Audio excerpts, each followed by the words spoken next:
আচ্ছা দেখো, প্রথমে ওদের অঙ্ক করার জন্য আমরা কিছু বেসিক বিষয় দেখি। প্রথমে হলো hydraulic coefficient, coefficient of construction, coefficient of viscosity এবং coefficient of discharge, coefficient of resistance. এই শব্দগুলোকে একত্রে হাইড্রোলিক কোএফিসিয়েন্ট বা অরিফিস কোএফিসিয়েন্ট বলে। কোএফিসিয়েন্ট মানে সহগ, ঠিক আছে।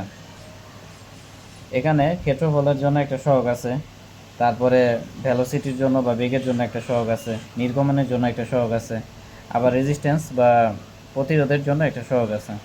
তাহলে এই চারটা সহগকে কি বলা হয়? একত্রে হাইড্রোলিক কোএফিসিয়েন্ট বলা হয় বা হাইড্রোলিক সহগ বলা হয়।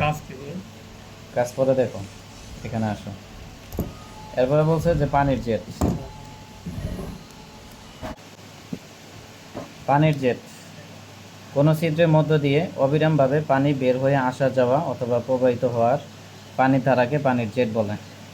মনে করো একটা মাধ্যমে পানি প্রবাহিত হচ্ছে বা একটা ছিদ্রের মধ্য দিয়ে পানি প্রবাহিত হচ্ছে, পানি যে অবিচ্ছিন্নভাবে প্রবাহিত হইতেছে বা ধারাবাহিকভাবে প্রবাহিত হইতেছে, এটাই হলো পানির জেট বা পানির ধারা, ঠিক আছে।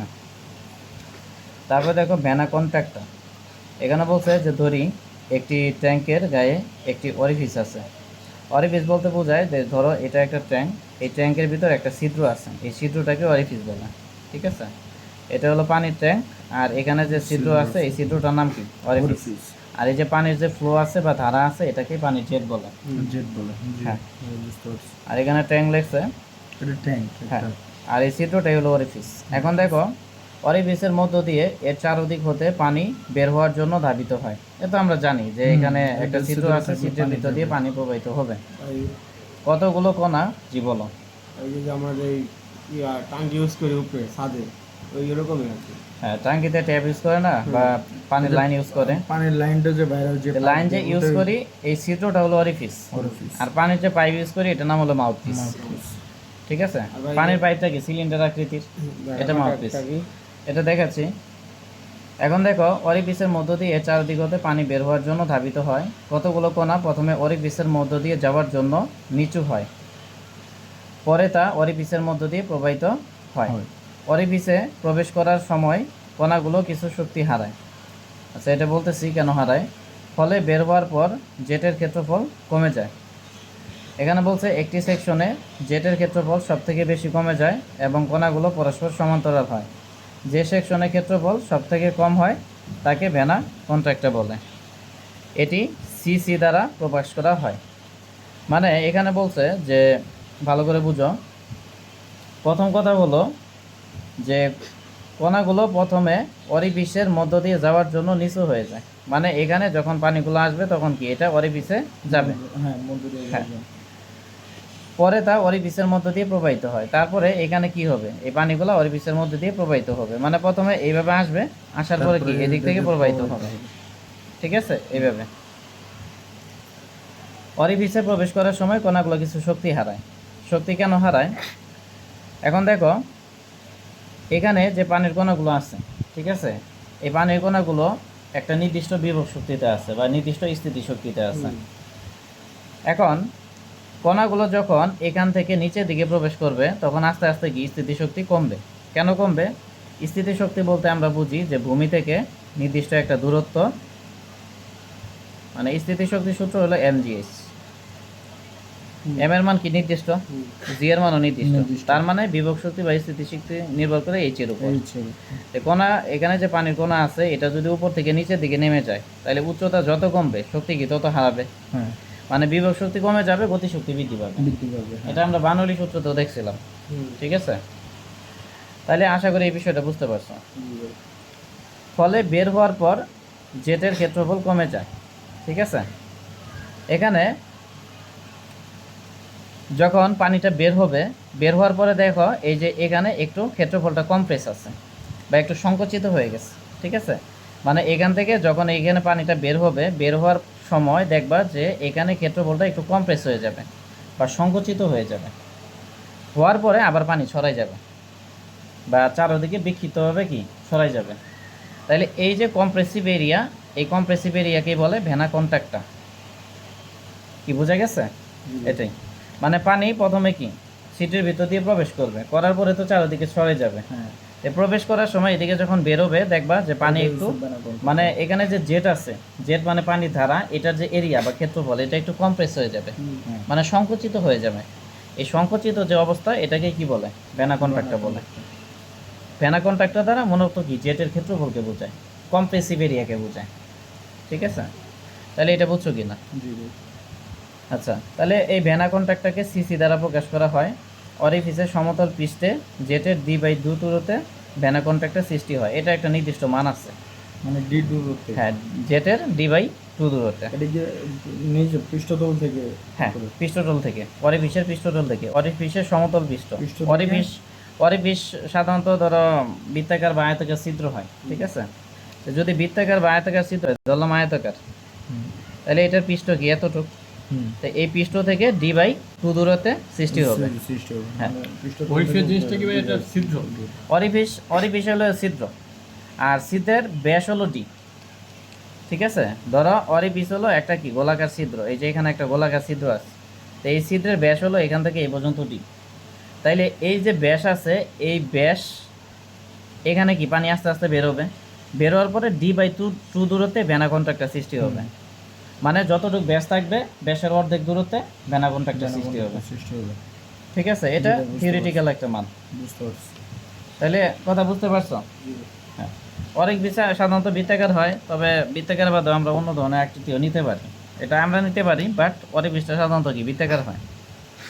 আশা করি বুঝতে পারছো বিষয়টা। আর মাউথপিস সিলিন্ডার আকৃতির হয়।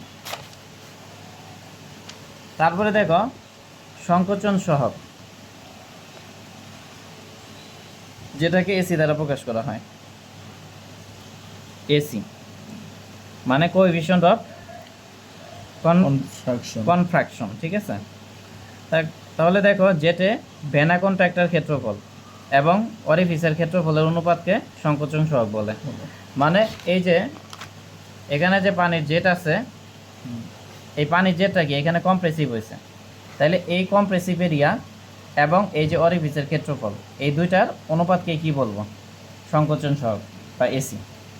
কি কথা বুঝতে পারছো? মানে ভেনা কন্ট্রাক্টর ক্ষেত্রফল আর অরিফিসের ক্ষেত্রফল, এই দুইটার অনুপাতই হলো এসি বা সংকোচন সহগ।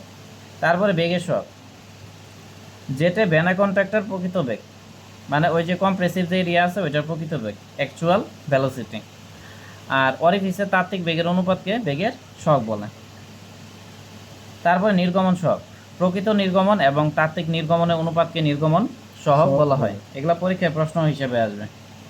তারপরে প্রতিরোধ সহগ, অরিফিসের কেন্দ্ররেখা বরাবর হেডের সাথে অরিফিসের হ্রাসপ্রাপ্ত হেডের অনুপাতকে প্রতিরোধ সহগ বলে। আচ্ছা, এখানে হেডের হ্রাস বলতে বোঝাচ্ছে এটা কি অরিফিস না? তো অরিফিসে এখান থেকে এই পর্যন্ত কি উচ্চতা ধরলাম। এখন পানি যদি আস্তে আস্তে বের হয়, তাহলে এই যে উচ্চতার মান কি আস্তে আস্তে কমতে থাকবে না? তো যতটুকু উচ্চতা কমবে এটাই হলো হেডের লস, বা উচ্চতা যতটুকু কমে যাবে, পানির উচ্চতা যতটুকু কমবে এটাই হেডের লস। তাহলে আশা করি বুঝতে পারছো। তাহলে এখানে কোনো প্রশ্ন আছে কি না? থাকলে বলতে পারো, যদি না থাকে এখন আমরা মূল কাজে চলে যাই। তাহলে প্রথম প্রশ্নটা কি? প্রমাণ করো যে, সমস্যা নেই ইউটিউবে দেবো তো, প্রমাণ করো যে CT equal to CC into CB. CT মানে কোএফিশিয়েন্ট অফ ডিসচার্জ, মানে নির্গমন সহগ। নির্গমন কি জানা আছে? নির্গমন হলো যে কোনো একটা পাইপ বা কোনো একটা উৎসের মধ্যে দিয়ে প্রতি সেকেন্ডে কতটুক আয়তনের পানি প্রবাহিত হয়, ভলিউমের কথা বলছি, কতটুক আয়তনের পানি প্রবাহিত হয় এটাকেই নির্গমন বলে। হ্যাঁ। তারপরে সিসি, সিসি মানে সংকোচন সহগ। ঠিক আছে, বা কোএফিশিয়েন্ট অফ কনফ্রাকশন।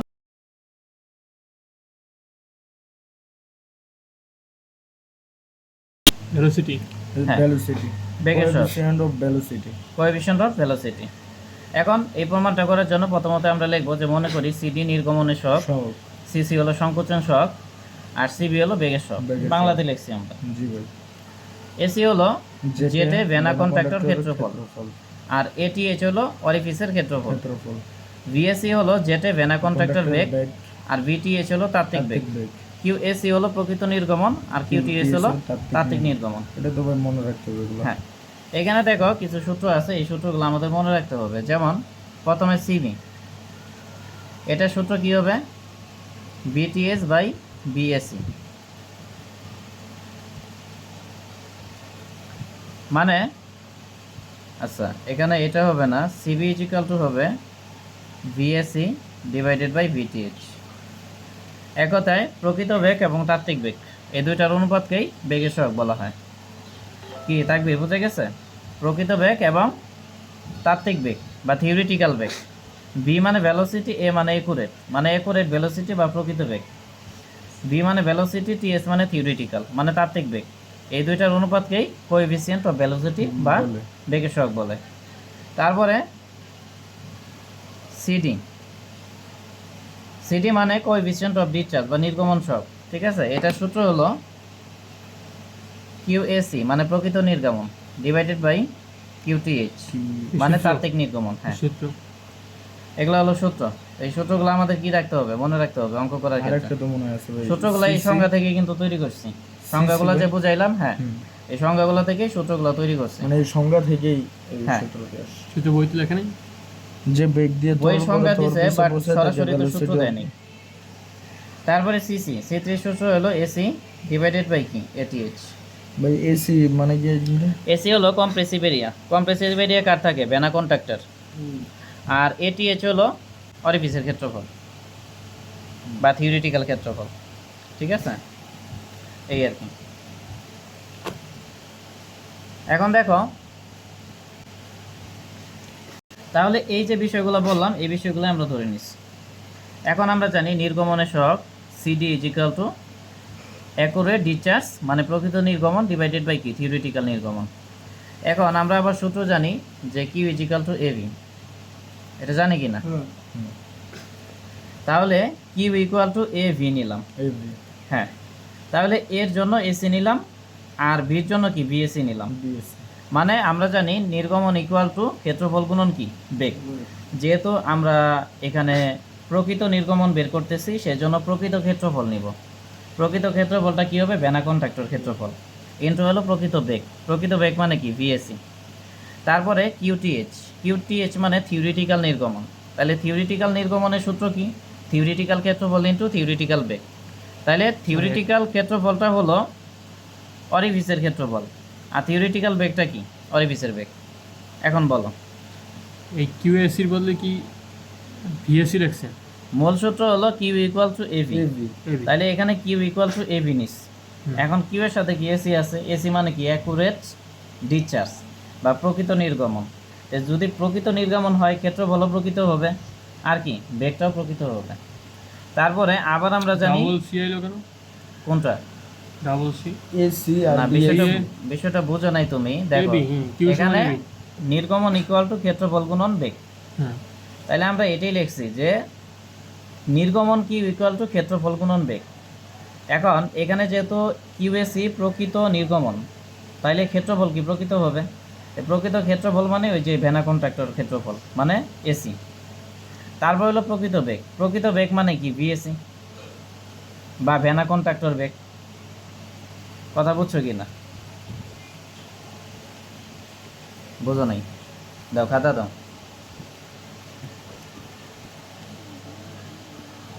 তোমারটা দাও, তোমার খাতা আছে না? তোমার খাতাটা দাও। হ্যাঁ, দেখো আমরা সূত্র জানি কিউ ইজ ইকুয়াল টু কি এবি। তাহলে কিউ এসি লিখলাম, তাহলে কি হবে? AC into BAC. BC BAC কি কথা বুঝছো? মানে নির্গমন ইকুয়াল টু ক্ষেত্রফল গুণন বেগ। তাহলে প্রকৃত নির্গমন ইকুয়াল টু প্রকৃত ক্ষেত্রফল ইন্টু কি প্রকৃত বেগ। তাহলে প্রকৃত ক্ষেত্রফলটাই হলো ভেনা কন্ট্রাক্টর ক্ষেত্রফল আর প্রকৃত বেগটাই হলো ভেনা কন্ট্রাক্টর বেগ। ভাই আরেকটা প্রশ্ন আছে আমার। ভাই হ্যাঁ বলো। ভাই এই যে কি যে বলতে এসি আছে এই জায়গায়, হ্যাঁ। কিন্তু এই যে এই জায়গায় একটা আছে, এই জায়গায় একটা আছে। না, এখানে বিষয়টা কি, এখানে যে এসি আছে এই এসি তো সূত্রে কোনো এসি না। এই এসি দ্বারা বোঝাইছে যে অ্যাকুয়ার মানে প্রকৃত নির্গমন। কিউ মানে নির্গমন আর এসি মানে একুরেট নির্গমন। এসি মানে একুরেট। এখানে তো এসি মানে একুরেট বুঝাইতেছে না? হ্যাঁ, এখানে এসি দ্বারা একুরেট ক্ষেত্রফল বোঝাচ্ছে। এখানে কি ক্ষেত্রফল?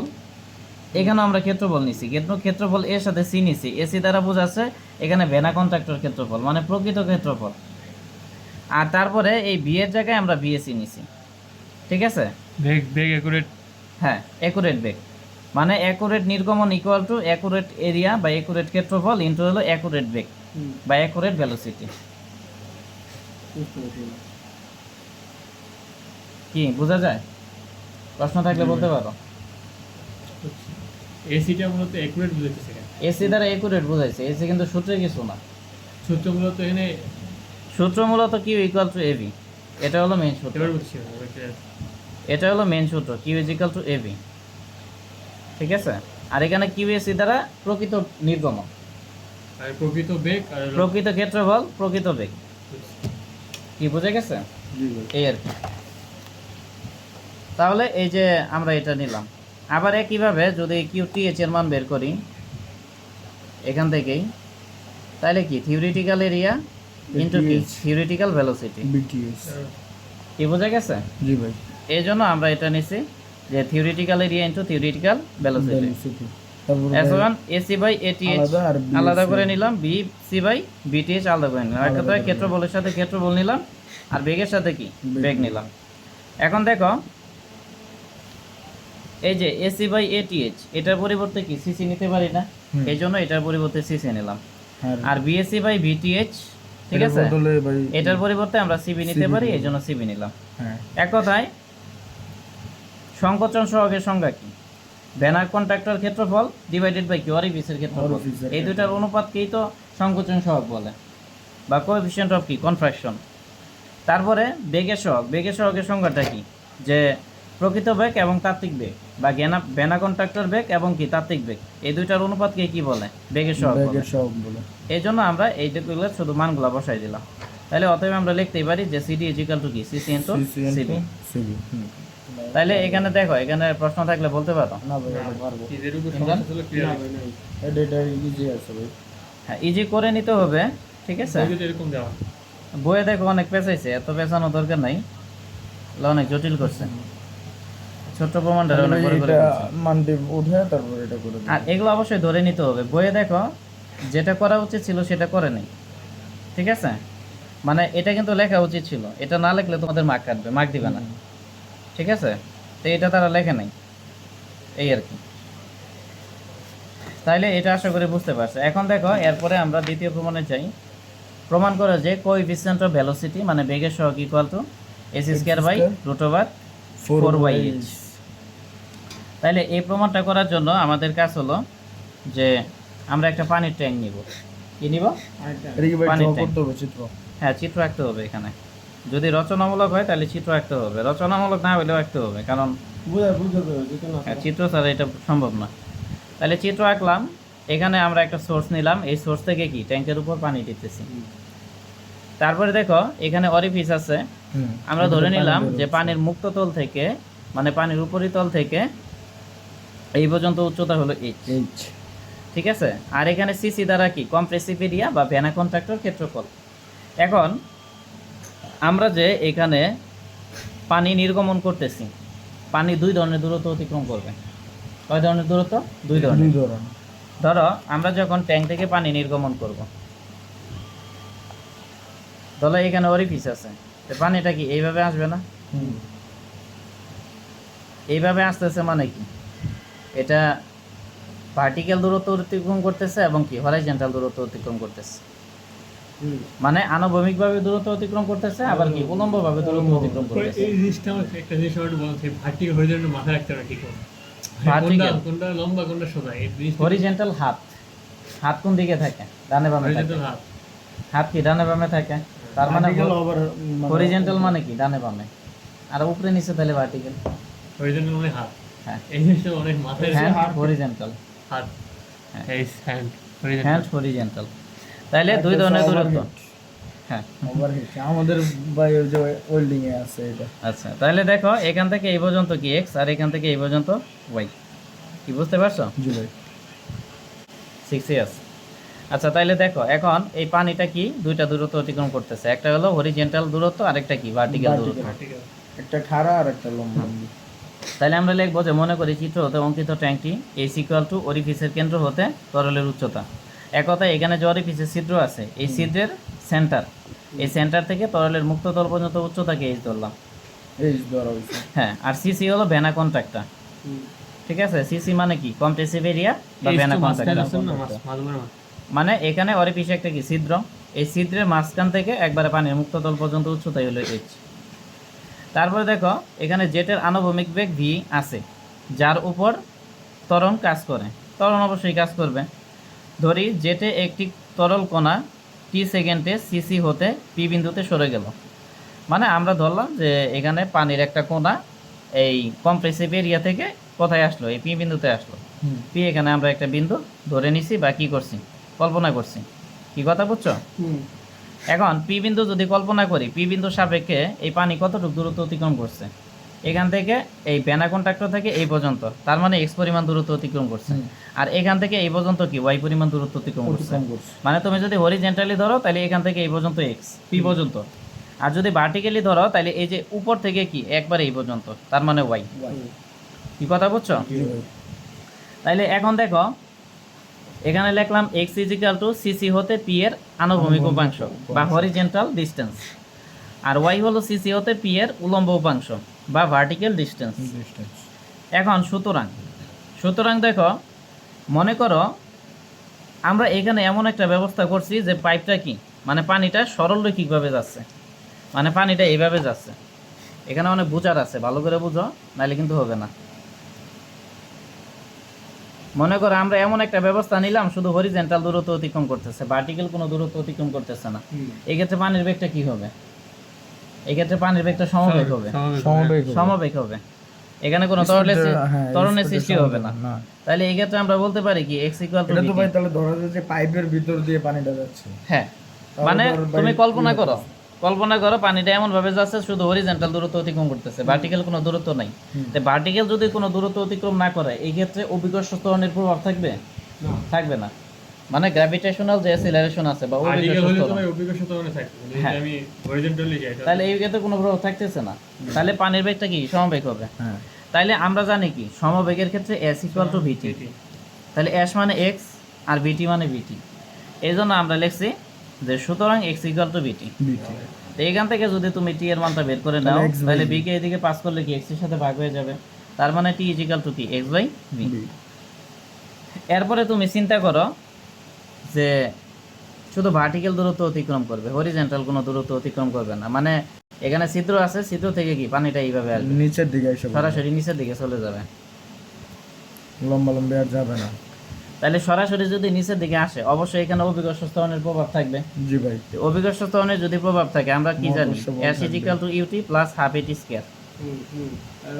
যেহেতু অভিকর্ষ ত্বরণ এই জন্য gt স্কয়ার দিব। s ইকুয়াল টু হ্যাঁ, এখন s মানেই তো y নিলাম। আর পানি যখন আসবে, আসার আগে তো পানি স্থির অবস্থায় ছিল, আদি বেগ স্থির ছিল, তাহলে আদি বেগ 0 কিন্তু হলো t প্লাস হলো কি হাফ gt স্কয়ার। ভাই ওটা তো টি তো থাকবে না, হাফ gt স্কয়ার থাকবে। তাহলে হ্যাঁ এটা কাটা দাও, মানে এটা 0 এর সাথে t গুণ করলে কি 0, এটা বাদ দূরত্ব বের করতেছেন। হ্যাঁ, তাহলে হাফ gt স্কয়ার, মানে এই সূত্রগুলো তো এখানে ডাইরেক্ট দেওয়া আছে, হাফ gt এগুলা তো মুখস্থ করা যাবে না। এগুলা বেসিক্যালি আসলো কিভাবে এটা আমি দেখাচ্ছি। s equal to plus. তাহলে তাকবীর এটা বুঝছো কিনা বলো? হ্যাঁ, প্রশ্ন থাকলে বলতে পারো, প্রশ্ন রাখা যাবে না। দূরত্ব তো 0, দূরত্ব 0 না, আদি বেগ 0।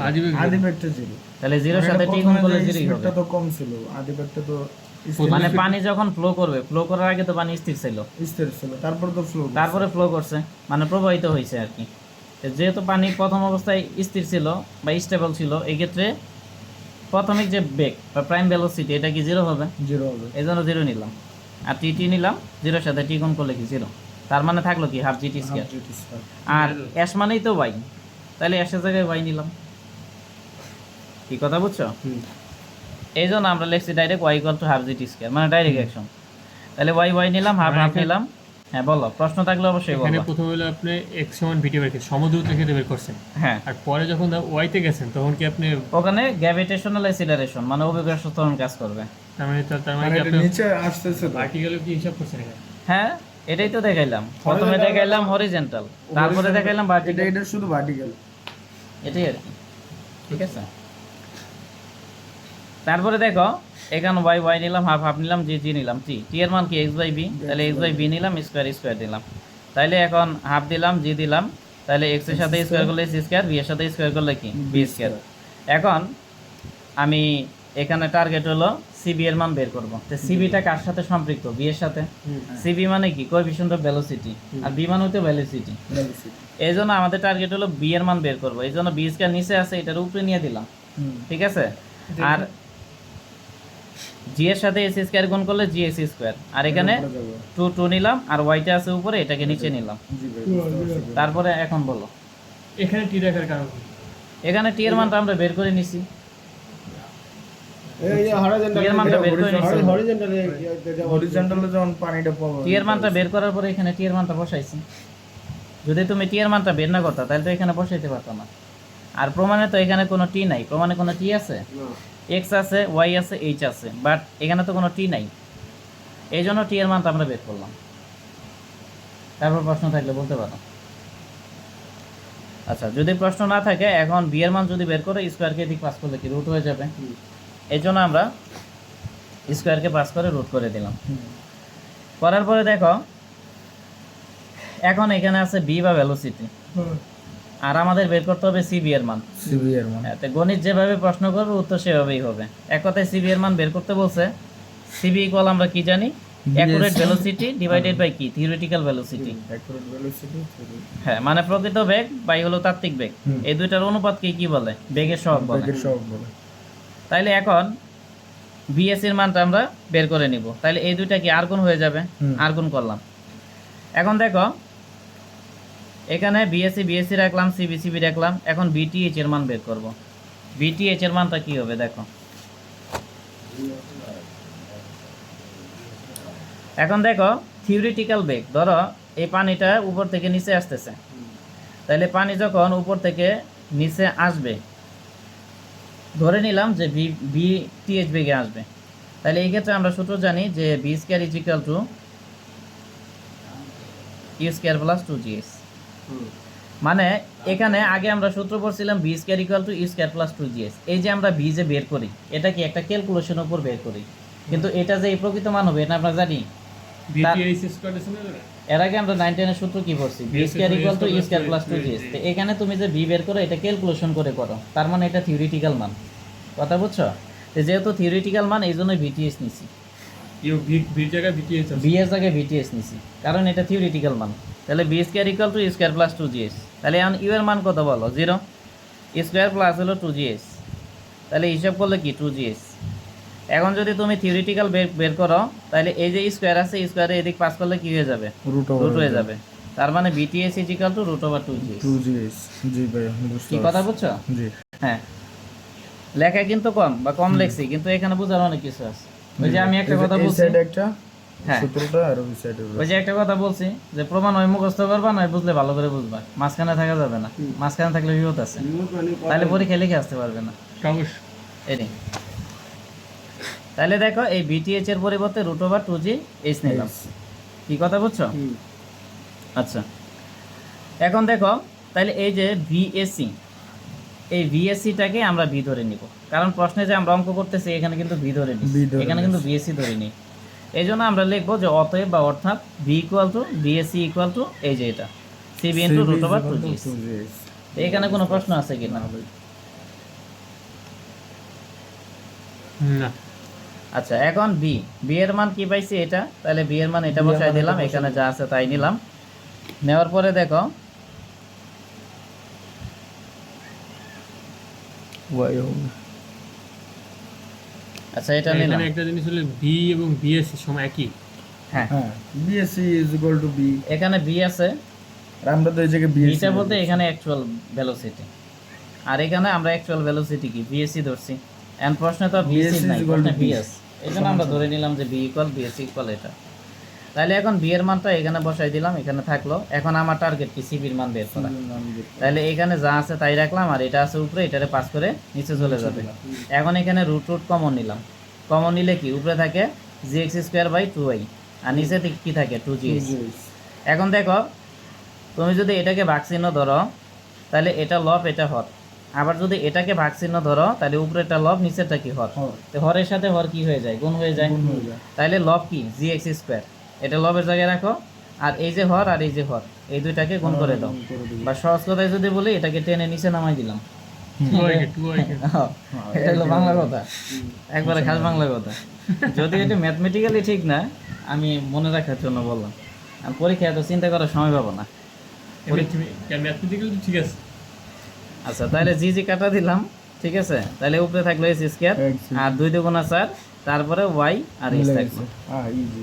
কি কথা বুঝছো? জি ভাই। হ্যাঁ, ইজি করে নিতে হবে, বই কিন্তু অনেক কঠিন ভাবে আছে বিষয়টা।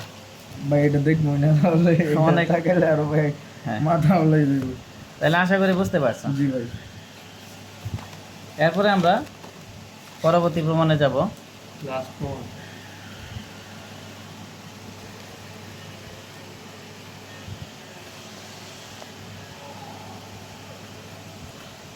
এখন দেখো আমরা দেখব যে বৃহত্তরে বিশের জন্য প্রমাণ করে যে Q equal to 2/3 CD B root over 2g h2 power 1.5 minus h1 power 1.5। আচ্ছা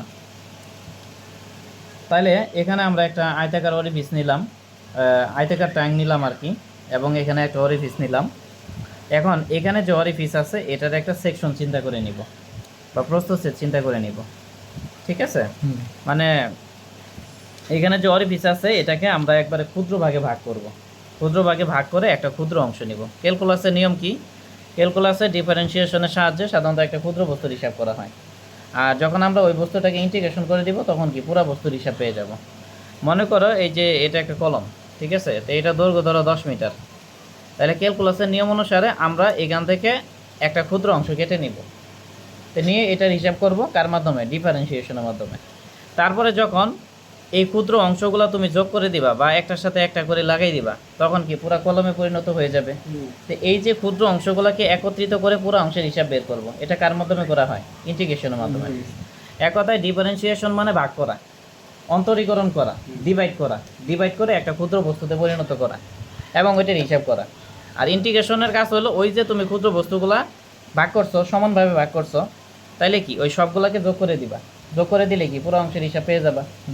একটা হলো ডিভাইড করা আর একটা কি এক করা। এড করা। হ্যাঁ, মানে একটার কাজ হলো ডিভাইড করে ছোট অংশের হিসাব করা, হ্যাঁ।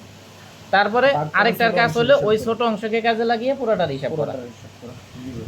এই হলো ডিফারেন্সিয়েশন এবং ইন্টিগ্রেশনের মধ্যে সম্পর্ক এবং এদের কাজ। তাহলে দেখো এই যে এখানে অংশটা আছে এটাকে আমরা একটা ক্ষুদ্র অংশ নিলাম বা এটার একটা ক্ষুদ্র ফালি নিলাম, ঠিক আছে, যেটার প্রস্থ আমরা বি ধরে নিলাম আর গভীরতাকে ডিএস ধরে নিলাম। কি কথা বুঝতে পারছো? এখন দেখো এখানে পানি আছে, পানি নিব।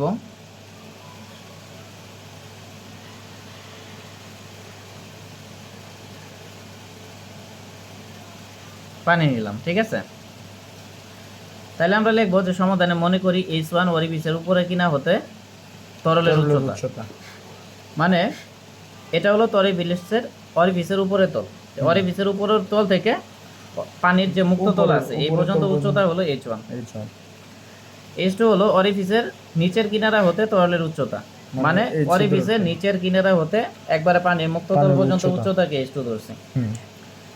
আর H হলো তরলের মুক্ততল হতে অরিফিসের কেন্দ্র পর্যন্ত গভীরতা।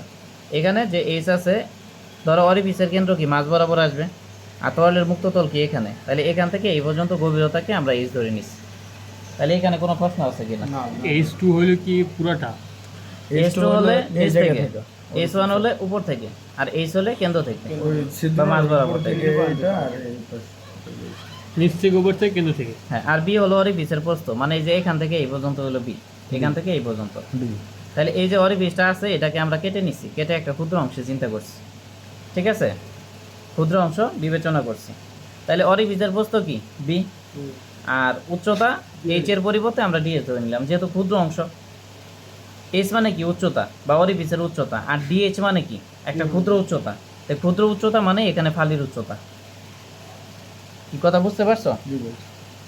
মানে এখানে যে আমরা ফালিটা নিছি এটা একটা ক্ষুদ্র বস্তু, তো এটার প্রস্থ কি বি আর উচ্চতা হবে ডি। ডিএস। ডি মানেই ক্ষুদ্র বা ডিফারেন্সিয়েশন এটা। জি ভাই বুঝতে পারছি। আর সিডি হলো নির্গমন সহগ। এখন পানির মুক্ততল হতে এইচ গভীরতায় ডিএস পুরুত্বের একটি ফালির ক্ষেত্রফল। পানির মুক্ততল হতে এইচ গভীরতায়, পানির মুক্ততল হতে এইচ গভীরতায় ডিএস পুরুত্বের একটি ফালির ক্ষেত্রফল, মানে এখানে যে আমরা ফালিটা নিছি এটা ক্ষেত্রফল বের করব। এখন ক্ষেত্রফল মানে কি? এ মানে এরিয়া, আর আমরা যে ফালিটা নিছি এটা কি ক্ষুদ্র বস্তু না? তাহলে এটার ক্ষেত্রফল কি হবে? ক্ষুদ্র হবে। ক্ষেত্রফলটা কি হবে? ক্ষুদ্র হবে। এই ক্ষুদ্রের জন্য ডি নিছি। তাহলে ক্ষেত্রফল ইকুয়াল কি? দৈর্ঘ্য গুণন প্রস্থ, বা প্রস্থ গুণন উচ্চতা, মানে যে কোনো দুইটা ডাইমেনশনের গুণফল। তো এখানে একটা ডাইমেনশন বি, আরেকটা ডাইমেনশন কি? ডি। এই দুইটা ডাইমেনশন গুণ করলেই কি ক্ষেত্রফল হয়ে যাবে। বিডিএস। কি কথা বুঝছো? জি ভাই। আচ্ছা, এটা হলো। এরপরে বাহ, পরে একটু হবে না ভাই এটা?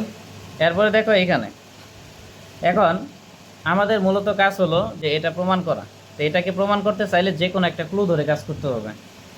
এখন কোনটাকে ক্লু ধরবো? এখানে নির্গমন আছে, নির্গমন সহগ আছে, প্রস্থ আছে। প্রস্থের কোনো সূত্র আছে? জি এর কোনো সূত্র আছে? এস এর কোনো সূত্র আছে? কিন্তু কিউ এর সূত্র আছে, আর সিডির সূত্র আছে। হ্যাঁ, Q is equal to AB. হ্যাঁ, তাইলে এই কিউ বা সিডি এর আমরা সূত্র অ্যাপ্লাই করব।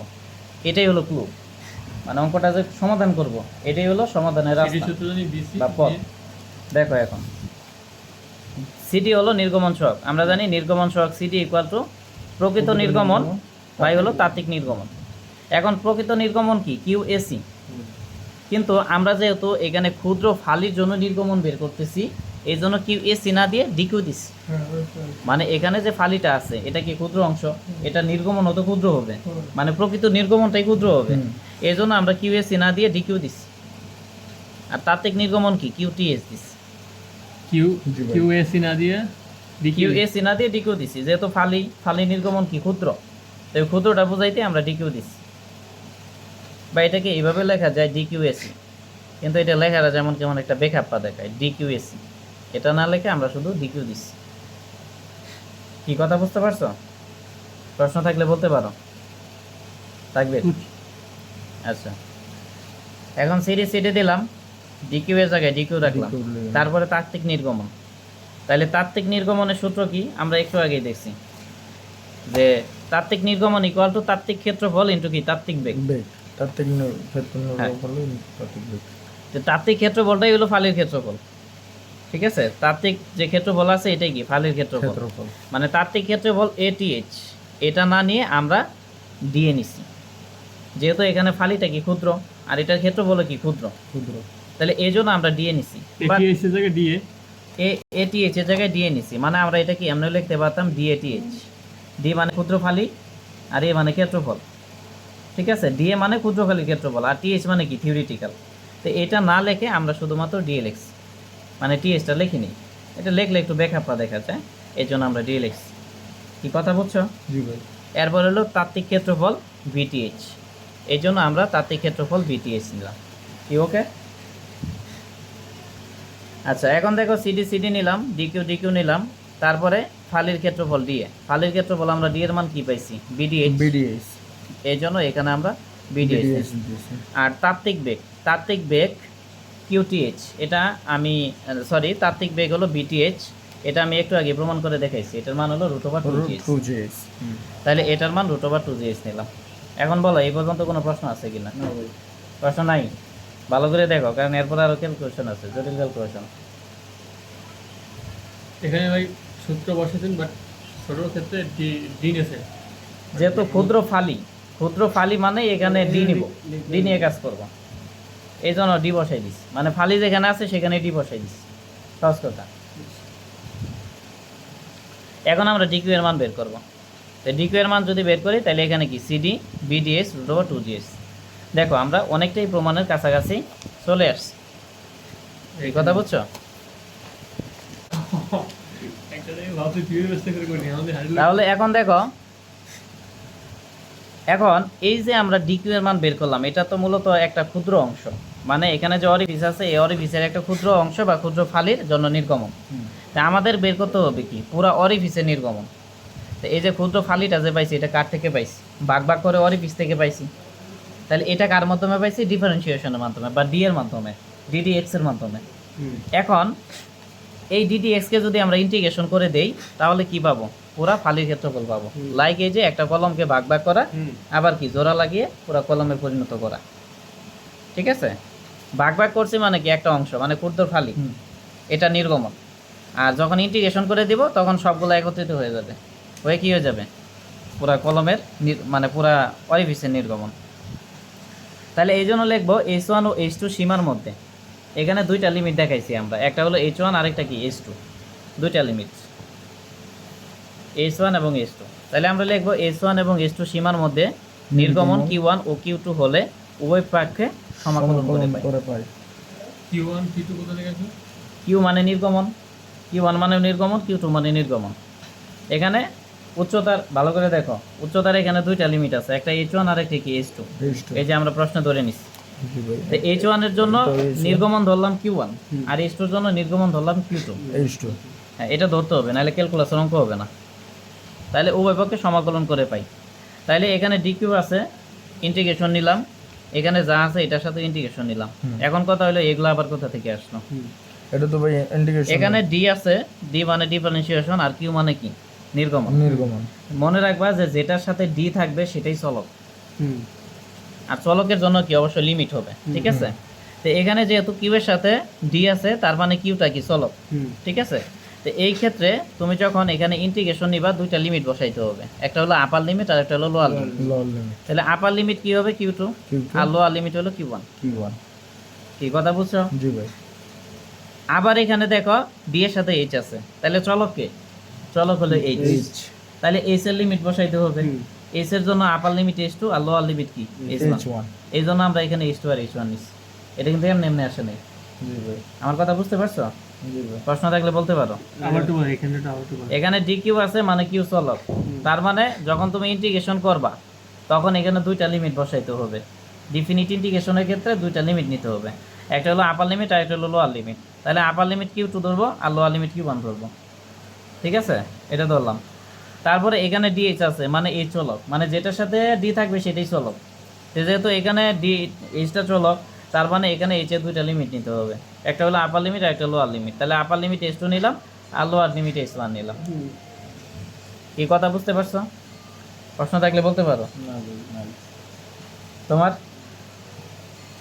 আচ্ছা, এখন দেখো, এখন এখানে আমরা সূত্র অ্যাপ্লাই করব। সূত্র আবার কি? দেখো এখানে দুইটা সূত্র অ্যাপ্লাই করতে হবে, একটা হলো ইন্টিগ্রেশন dx, এটার মান হলো x। ইন্টিগ্রেশন dx এর মান কি? x। তাহলে ইন্টিগ্রেশন dq এর মান কি? q হবে সূত্র অনুসারে। আর আপার লিমিট লোয়ার লিমিটটা এখানে নিতে হবে এবং থার্ড ব্র্যাকেট দিয়ে লিখতে হবে, এটা হলো নিয়ম। তারপরে এখানে এটা দিলাম। এখন দেখো এখানে আছে ds, h হলো চলক, তো h যদি চলক হয় তাহলে কি এখানে cd b তারপরে 2g এগুলা নির্দিষ্ট মান আছে, মানে এখানে h চলক মানেই বাকি যা আছে সবগুলোরই নির্দিষ্ট মান আছে, বা এগুলো হলো সহগ। ঠিক আছে, এখন ds মানে আমরা h কে ইন্টিগ্রেশন করব, এই যে বাকি যে বিষয়গুলো আছে এগুলোর তো কোনো কাজ নেই আছে, এই জন্য এগুলোকে সামনে নিব। cd কে সামনে নিলাম, b কেও সামনে নিলাম, আর এখানে এই যে √2g এটাকেও সামনে নিয়ে এলাম। তাহলে নিয়ে আসলে এখানে ইন্টিগ্রেশন h2 h1 নিলাম, তারপরে দেখো এখানে ds নিলাম, আর এখানে কি h এর সাথে রুট আছে এই জন্য √h নিলাম। কি বোঝা গেছে? জি ভাই। থাকবে? আচ্ছা, প্রশ্ন থাকলে বলতে পারো, এগুলো কিন্তু আর পরবর্তীতে রিপিট করা মনে হয় না পসিবল হবে। আচ্ছা প্রশ্ন? আচ্ছা, তো জোরে বলবা, চিল্লায় বলবা। তাইরি বলে না, চিল্লায় বলো, ঠিক এমনি বলবা। আচ্ছা দেখো এখন এখানে কিউ আর আমরা লিমিট বসাই দিব, তাহলে কিউ এর লিমিট একবার Q2 হবে, সূত্র একটা মাইনাস নিতে হবে, আবার কিউ এর লিমিট Q1 হবে। ইকুয়াল দিলাম, এখানে যা আছে তাই নিলাম, এখানে যা আছে তাই নিলাম। এখন এস এর জায়গায় এস রাখলাম, রুটকে ভাঙাইলে কি হাফ হবে, পাওয়ার হাফ হয়ে যাবে। এখানে ds নিলাম, নেওয়ার পরে এখানে Q2 মাইনাস Q1 কে আমরা কিউ ধরে নিলাম, কারণ প্রমাণে কিউ আছে, আর এখানে যা আছে তাই নিলাম। এখন দেখো এখানে আরেকটা সূত্র আছে, সূত্র পিছু ছাড়ে না নাকি?